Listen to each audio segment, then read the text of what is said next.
everyone, welcome back to my channel, or welcome if you're new. My name is Tonya, and I thought today that we could chat about my top 10 must-reads from Kindle Unlimited. Now, some of these books I have read, and some of these are just up there on my to-read list. And these are a range of romantasy to fantasy. Some of them are standalone, some of them are series, some of them are duology, so a little bit of a range. But thought it'd be fun to make this video and kind of chat about these 10 books, because Kindle Unlimited, really, if you read a lot, it's a great deal. If you average out to buying at least one book a month, then Kindle Unlimited kind of pays for that. I think currently it's around $12 a month, I want to say. I'm not going to swear to that, but I'm mostly sure that is what I see exit my bank account every month. But you know, with that in mind, if you do purchase at least one book a month, then this pays for itself. You can have 20 kind of rented titles out at a time, and you know, if you were to buy 20 books a month, it would be way more than that. So I think Kindle Unlimited is a great deal. Like I said, I know some people have some gripes with it, but overall I think it's a great service. And with the amount I read, it's really a no-brainer. Plus, like, you know, when you're reading in bed and you want to be all cozy and you don't necessarily want the lights on, a Kindle is really your best way to read. So grab yourself a tasty beverage and let's chat about my top 10 Kindle Unlimited reads. So first up is a duology. It's the Shepard King duology by Rachel Gillig. And this is one I have not read yet, but have been really interested in reading. Both books are on Kindle Unlimited, so you can finish the whole duology right on your Kindle. And it's more of a gothic romantasy, and I've been really enjoying gothic books lately, so this one is definitely up there on my to-read list. And then if you're not familiar with the series, here's a little synopsis of the first book. Elspeth Spindle needs more than luck to stay safe in the eerie, mislocked kingdom of Blunder. She needs a monster. She calls him the Nightmare, an ancient spirit trapped in her head. He protects her, he keeps her secrets, but nothing comes for free, especially magic. When Elspeth meets a mysterious highwayman on the forest road, her life takes a drastic turn. Thrust into a world of shadows and deception, she joins a dangerous quest to cure Blunder from the dark magic infecting it. Except the highwayman just so happens to be the king's own nephew, captain of the most dangerous men in Blunder and guilty of high treason. He and Elspeth have until solstice to gather 12 Providence cards, the keys to the cure, but as the stakes heighten and their undeniable attraction intensifies, Elspeth is forced to face her darkest secret yet. The Nightmare is slowly, darkly taking over her mind, and she might not be able to stop him. So I think this duology sounds really good. I love the kind of gothic aspects of it. And of course, you know, romantasies are always nice. It's always nice to have a little bit of romance. And it seems like, you know, it'll have just that hint of a little darker touch. So like I said, both of the books in this duology are on Kindle Unlimited. So it's definitely up there on my to-read list. The next is a series that you've heard me talk about for the last couple of months, and that is the Broken Blades series by Maya Corland. I've read the first two books in the series, 5 Broken Blades and 4 Ruined Realms. I gave 5 Broken Blades 5 stars and 4 Ruined Realms 4.25 to 4.5 stars. Really enjoyed both of the books, and they are both on Kindle Unlimited. And this is technically a romantasy, but it still has a really unique world and plot line. Very political series, and it's based on Korean folklore. So you do get a little bit of that Korean Asian influence in the book as well. And these books aren't heavy on magic, but just the banter, the world building, all of that is great. Basically, we're following 5 individuals who, one is a thief, one is a poison master, one is a spy master, one is a strong man, and one is is, who did I forget? An exiled prince. So basically 5 people of questionable backgrounds. They are pretty morally gray characters, and they all have to come together to kill this god king. And that's kind of how the first book goes. And they're kind of separate storylines when the book first starts. And then everyone's kind of brought together and merges into this one storyline where as a group, they are now trying to kill this god king instead of being 5 just separate individuals who are looking to kill this king. So things kind of, take a turn, and as they do in books, and they end up, moving from the first book where the goal was to kill this god king to the second book where they're now trying to steal a certain magic ring. It's like a relic that the rulers have, and it just has some magical properties to it as well. And then the third book in the series, 3 Shattered Souls, comes out this month. I believe it comes out on July 15th. I have it pre-ordered, so I'm pretty sure that one is supposed to be on Kindle Unlimited too. Now for this particular series, I did buy the physical books because they are gorgeous, and when you put them together, they make a continuous scene. That's definitely something you don't have to do. You could read the whole series on Kindle Unlimited. And like I said, if you like kind of more of a political intrigue kind of fantasy than a high magic one, then I definitely suggest this series. It's just really enjoyable. You get lots of different point of views, and it's really fast paced. So definitely one to check out if you haven't yet. Then next up is the Echoes Saga by Philip Quintrell, and that's also one that you've heard me talking about for months at this point. There's 9 books in the series. They're all on Kindle Unlimited, and it is a finished series, so you can get the whole shebang. They are longer books. It is an epic fantasy, so I typically read about one a month because they're around 500 to 700 pages each, so they are chunkier reads, but like I said, they are all on Kindle Unlimited, and this is a good series if you think you would like epic fantasy and you haven't read it before, or if you're just a true epic fantasy fan. The first book in the series starts off a little slow because there's a lot of world building that has to take place, and there is a whole lot of points of views. You follow numerous characters, and they're all kind of broken up in different parts of the world at the beginning of the book. So it's a lot to take in, but the author does have maps available that can kind of help. He also has like a glossary of the different characters that are in each of the books. So that's really helpful too if you're just getting started with epic fantasy. If you're a seasoned reader, you won't really need any of that, but for anyone new to epic fantasy, I think that can be really helpful. And I don't want to give too much away about what happens in the series, but here's basically just a little excerpt of what happens in the first book. Mankind has lorded over the land of Ilion for thousands of years, building on the ruins left by the elves as if it were their birthright. 1,000 years is a long time for an immortal race to see the truth of things, a truth that has remained unsaid for a millennium. Elves are superior. They are faster, stronger, and connected to the magical realm in a way that man could never grasp. Ilion should belong to them. Unaware of the shadows that looms in the east, the 6 kingdoms of man are fractured, unallied, and clawing at each other's gates for power. This isn't just war set to ravage the land, but a slaughter. The world of man cannot hope to survive. So, in the first 3 books, that's kind of where you are. The elves have been basically, living off in their own land, their own kingdom, while man is, living in these 6 different kingdoms, and they've become pretty fractured. The elves are kind of bitter about the situation. They feel like the land that man is currently occupying should be them because they are the superior race.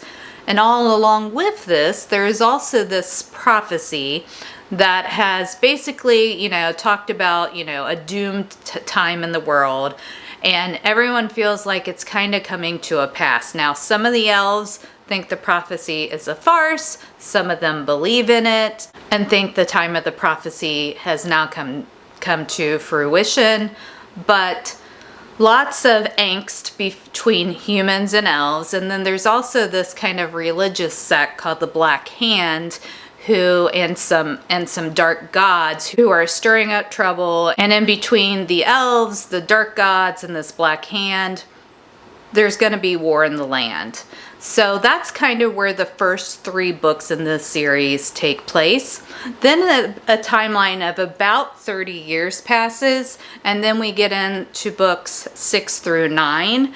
It's all set in the same world, and it has a lot of the same characters, but there is kind of a jump in timelines, and each kind of section of 3 books has, some sort of epic battle in it.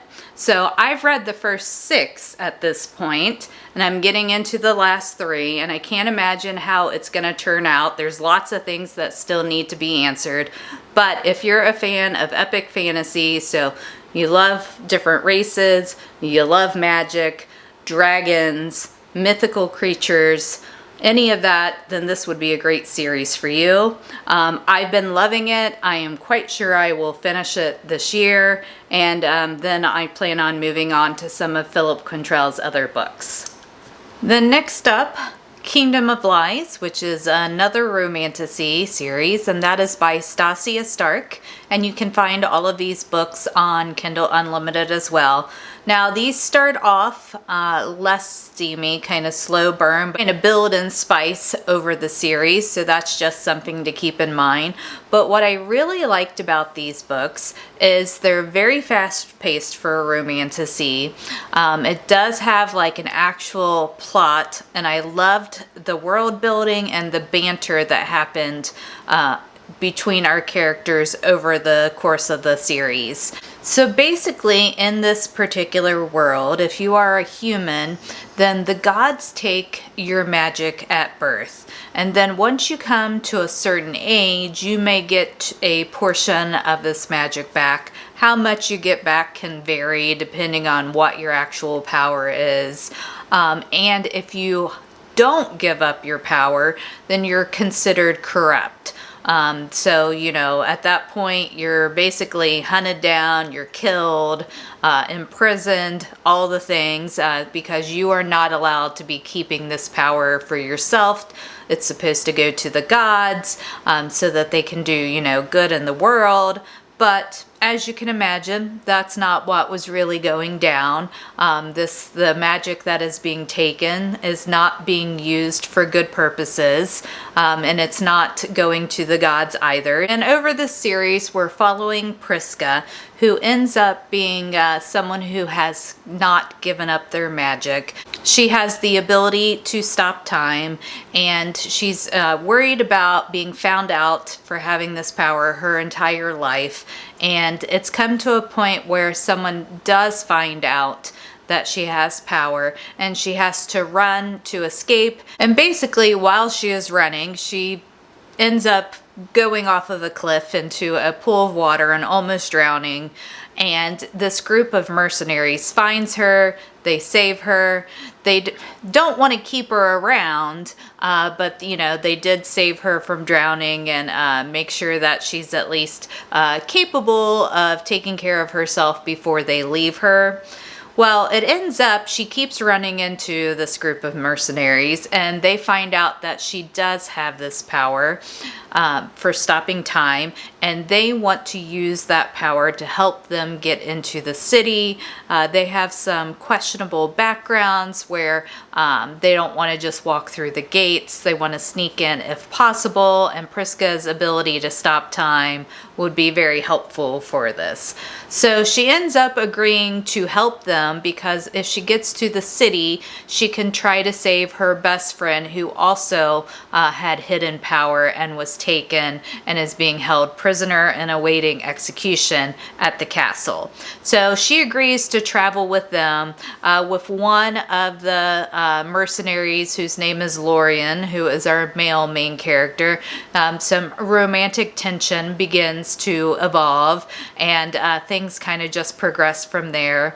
But over the course of the book, lots of things happen. The plot definitely evolves from the simplicity of the beginning, and there's war, there's magic, there's romance, and it's just a really great series. Like I said, really fast paced, and if you like romantasy with strong fantasy plot, then this is a great series. And even though it does grow in spice, I wouldn't say that this series is overly spicy, but I think as far as spice goes, it's not too spicy.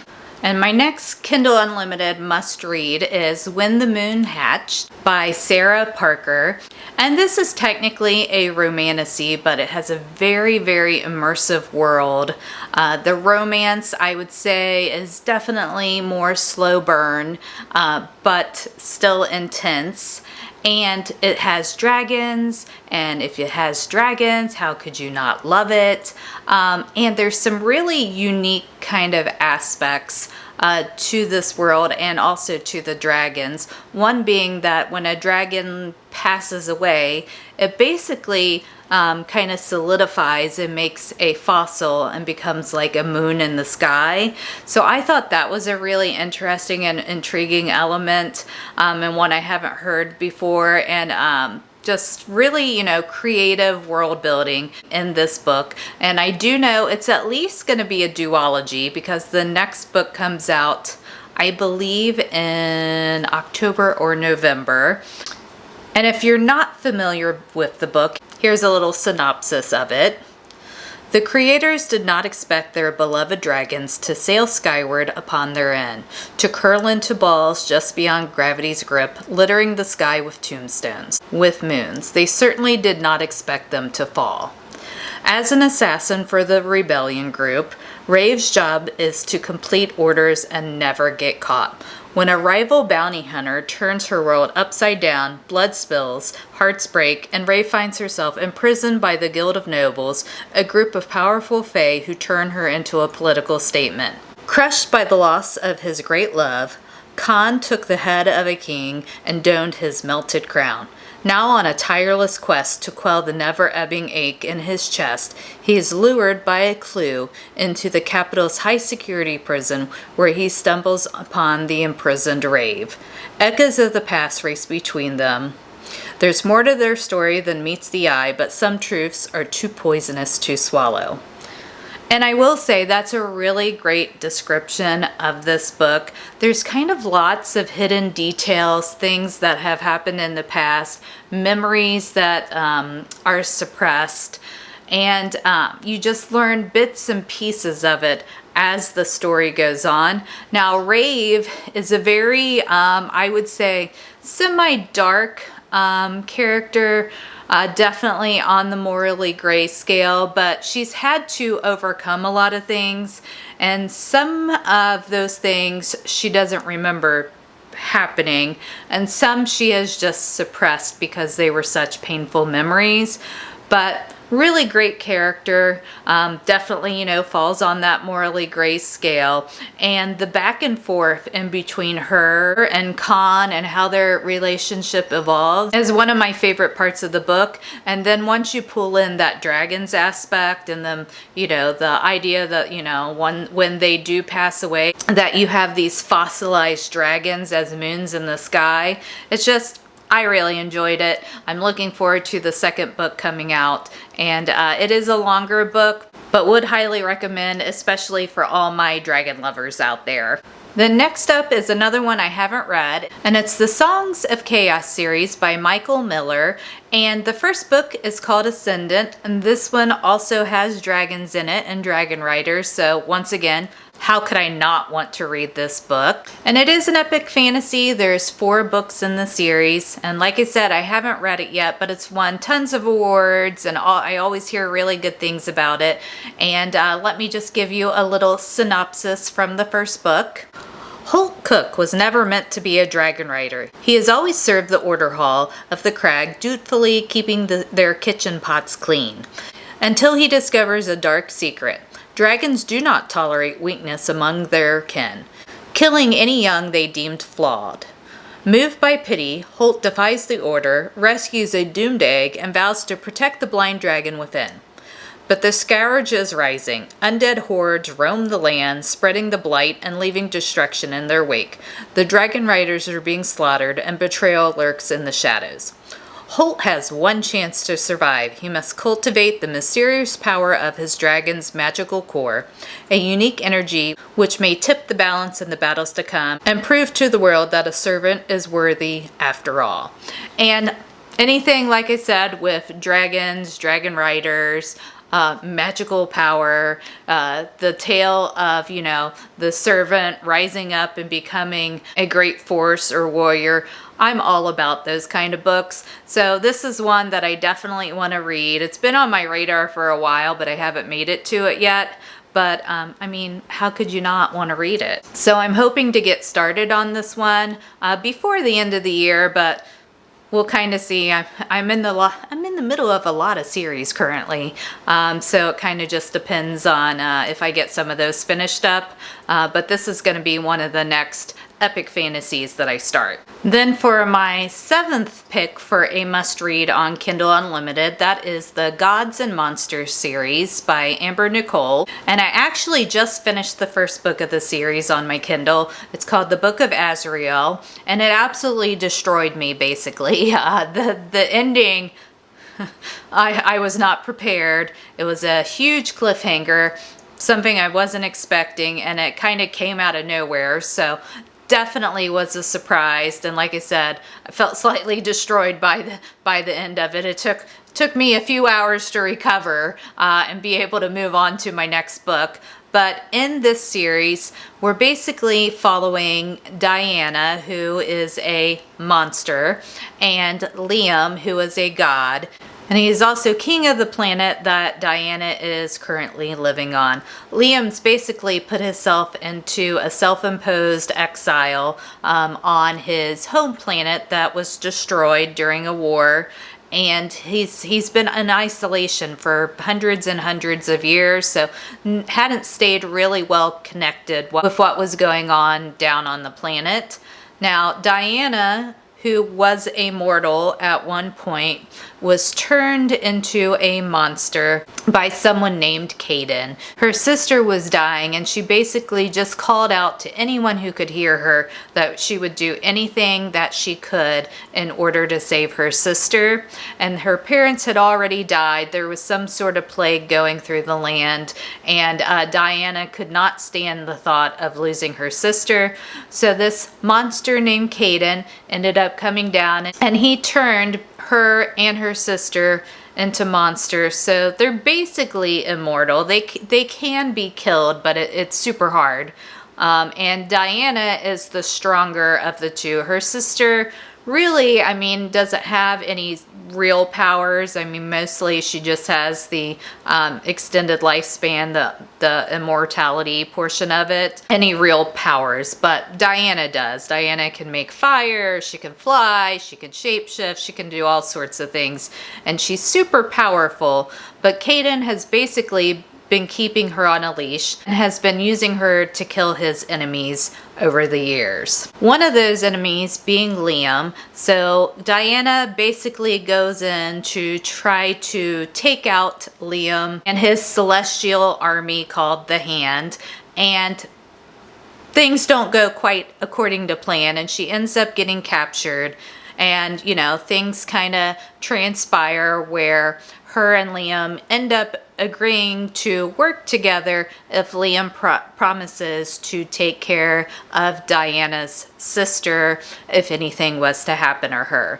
So they basically go on this quest to try to find this particular book that Kaigan's been looking for, because it's supposed to have some sort of powers, and Liam doesn't actually believe the book exists, but he wants to figure out who Kaigan is, what his plot is, why he's basically been making this army of monsters.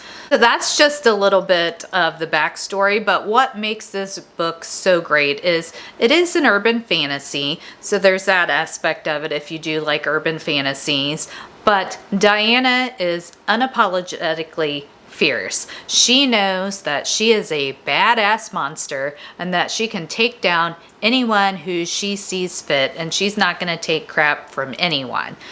All that being said, she also has a softer side, but she typically doesn't put that on display. And her sister is really the only one that sees that side of Diana. And then her relationship with Liam, he's been, this powerful god that has put himself into exile because basically he can't come to terms with some of the horrible things that he's had to do as a god and a king, and he's very emotionally kind of damaged, and Diana can relate to that, and that's kind of where their relationship grows from, and they have such great banter.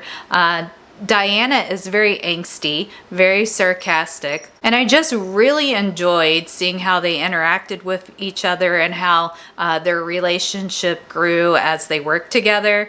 And then, like I said, the ending destroyed me. There's lots of twists and turns in this book. I can't wait to read the second one, but this is definitely a must-read for your Kindle if you like more of a darker, urban, romantasy type book. And I have 3 more books or series that I want to talk about that are on Kindle Unlimited, 2 of which I haven't read, 1 of which I have. So to kind of round things out here, for our 8th book, we're going to talk about Sword of Kaigan by M.L. Wong. And I have heard so many good things about this book and just M.L. Wong in general. I have purchased Blood Over Brighthaven, which is another one of M.L. Wong's book. But Sword of Kaigan, which came out, I believe, in 2024, but I'm not 100% sure about that. That one is actually on Kindle Unlimited, so you can read it for free. It is a longer book. It's about 650 pages. And this one is an epic fantasy, but it's an epic fantasy standalone. So you're getting the full story in this one book. And like I said, it's won lots of awards. I've never heard anything but good things about it. And this is another one I can't wait to read. And also, side note, I was completely wrong about the release date of this one when I was looking down at kind of the synopsis here. It was actually released in 2019, not 2024. So it's a book that's been out for a while, but I've really just been hearing about it in the last couple of years. But I just haven't made it to it yet, but definitely one I'm wanting to read. And another kind of unique thing about this book, the main female character does have a child. She is a little bit older, and that's not something a demographic you always get in a fantasy book. So I thought that was also kind of an interesting thing too. And then if you're not familiar with the book, here's the synopsis for it. Better to die sharp in war than rust through a time of peace. A mother struggling to repress her violent past. A son struggling to grasp his violent future. A father blind to the danger that threatens them all. When the winds of war reach their peninsula, will the Matsuda family have the strength to defend their empire? Or will they tear each other apart before the two enemies even reach their shores? High on a mountainside lives the most powerful warriors in the world, superhumans capable of raising the sea and wielding blades of ice. For hundreds of years, the fighters of the Kunsagi Peninsula, as you know, I probably mispronounced that, have held the empire's enemies at bay, earning their frozen spit of land the name the Sword of Kaigan. And from what I've heard, we get kind of the 2 viewpoints. We're getting the mother's viewpoint as a former warrior and kind of coming to terms with where she is in life now with this impending war. And then we also get the point of view of her son as he trains to become a warrior and kind of come into his own. So this, like I said, is definitely one that I've been wanting to read for a while. Hoping to get to it by the end of this year, but I have a lot of books that I'm hoping to get to by the end of this year. So if I don't make it to it, of course, it will be there waiting for me until I do, but definitely one I want to try to get to sooner rather than later. And then for my 9th must-read, that is Quicksilver by Callie Hart, and this is part of a duology, and this I have read, and it was one of my favorite books of the year. I love the world building in the book. I love the magic system and kind of this idea of being able to pull the Quicksilver element out of different metals, and it's just a really unique take on a magic system. And the banter in this book was so good between our male and female character. So Ceres is our female main character, and then Kingfisher, or Fisher, he's mostly called Fisher in the book, is our male main character. And the book starts off with Ceres. She lives in a very impoverished part of the city. It's a really rough life. It's always hot. The water is rationed. It's just a really hard existence. And she's basically been stealing to keep her and her brother alive since their mother was killed for helping out rebels. Well, basically, she ends up stealing some metal from one of the queen's guards, and that is not something you should do. She ends up getting hunted down, and as she is basically being killed, she ends up opening this portal to a fey world, and in comes Kingfisher. And he ends up, because he can tell that she has this alchemist power, he ends up pulling her back to his world where there's been an ongoing war for centuries, and he's hoping that maybe she can kind of be the turning point with this power that can help end this epic battle that's been going on. And it's definitely an enemies, and it definitely will come off as an enemies to lovers kind of scenario. I don't know that they were ever actually enemies. It's more that they had, certain faces that they were keeping up, that they felt the need to portray in order to protect themselves. I would say that was true for both Ceres and for Kingfisher, but he is so snarky and sarcastic, and that is one of my favorite things. And Ceres gives as good as she gets as far as the banter and the sarcasm. So I personally really enjoyed their dynamic. Now I know some people felt like maybe their relationship was like a little too harsh, and some people didn't like that. But I never took it as that. I always took it as they had these fronts up and they were portraying themselves in certain ways to protect themselves. So, even though they may not have always been the friendliest to each other, I don't think that that was ever, necessarily their true feelings. So this is one of my favorite books. Definitely looking forward to the second book coming out, which is called Brimstone, this fall. Quicksilver ended on a very large cliffhanger, as books are wont to do. So I've been waiting around to hear how the story's going to end. I'm not sure if Brimstone will be available on Kindle Unlimited or not. This book, when it originally came out, was indie published. So I imagine that Brimstone won't be on Kindle Unlimited, but you can at least get started with the series and read Quicksilver on your Kindle while you're waiting for Brimstone to come out. And for our final must-read, it is another series, and it's one I have not read, and that is the Poppy War series by R.F. Kuang. This is another one where it's an epic fantasy, and I've heard nothing but good things about it. I believe this one is also Asian-inspired, but I don't actually know a ton about it, other than the fact that it is an epic fantasy. There is some magic in it. I don't know to what extent, and it's more of like a political military kind of fantasy. So I definitely think it's something I could really enjoy. If you're not familiar with the series, here's the synopsis for the first book. When Rin aced the Kiju, the empire-wide test to find the most talented youth to learn at the academies, it was a shock to everyone. To the test officials who couldn't believe a war orphan from Rooster Province could pass without cheating, to Ren's guardians who believed they'd finally be able to marry her off and further their criminal enterprise, and to Ren herself, who realized she was finally free of the servitude and despair that had made up her daily existence. She got into Singard, the most elite military school in Nikan, was even more surprising.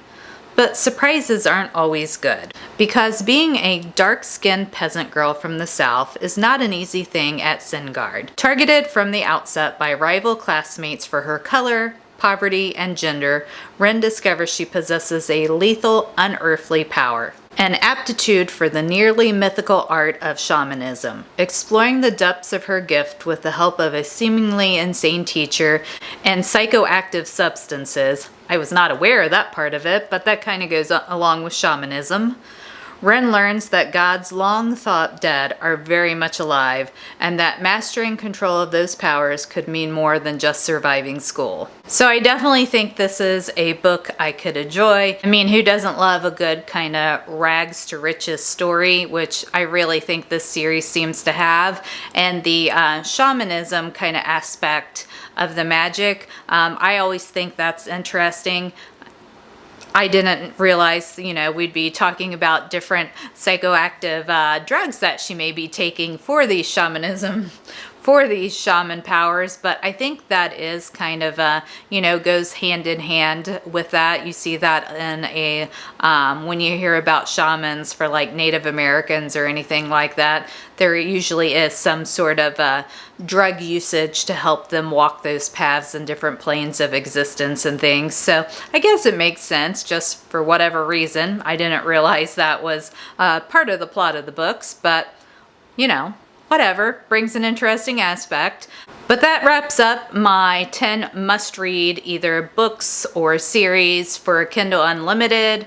Hopefully this gave you some ideas of some different books that you can read on your Kindle, or if you don't have Kindle Unlimited currently, maybe you'll want to check that out. Like I said, if you are more of an avid reader, it's worth the subscription. And if you do have Kindle Unlimited and you have any books that are on your kind of must-read list that I didn't mention, leave those down below in the comments. I know I'm always looking for book recommendations, and I'm sure that other people are as well, so we can help each other out in the recommendation department. So take care, keep reading, and I'll catch you in my next video. Bye!